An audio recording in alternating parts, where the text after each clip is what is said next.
The election creeps closer. Voters are waiting to hear if the marijuana ballot item will count in Arkansas. Yeah, the newest development happened yesterday with the state Supreme Court decision on the back and forth between the state and the group fighting for that ballot item. 5 News reporter Kayla Davis here now. And Kayla, help us understand the most recent controversy for us.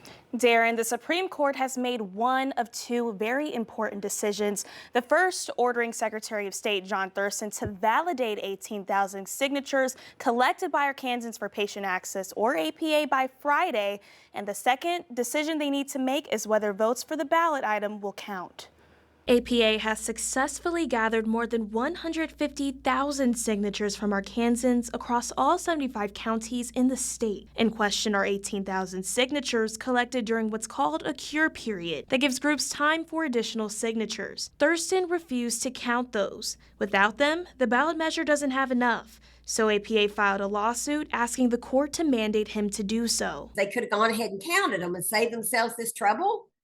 Well, that's on them. So now, instead of having 30 days to count those extra signatures, they've got about 36 hours. The state Supreme Court has one more decision to make, whether votes on this issue will be counted in November. All parties involved have to file their arguments on Friday. All we can hope and pray is that the Supreme Court will look at it and rule in our favor. Governor Sanders also has a hand in this, as she needs to appoint temporary justices to decide the issue after 2 justices recused themselves. If she appoints people that are totally against marijuana, we're dead.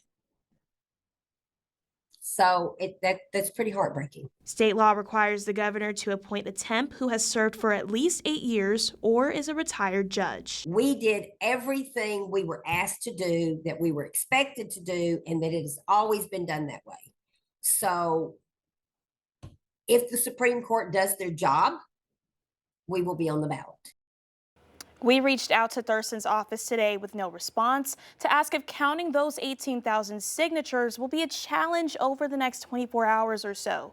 A decision should be made by the state Supreme Court before early voting begins October 21st. Kayla Davis, 5 News.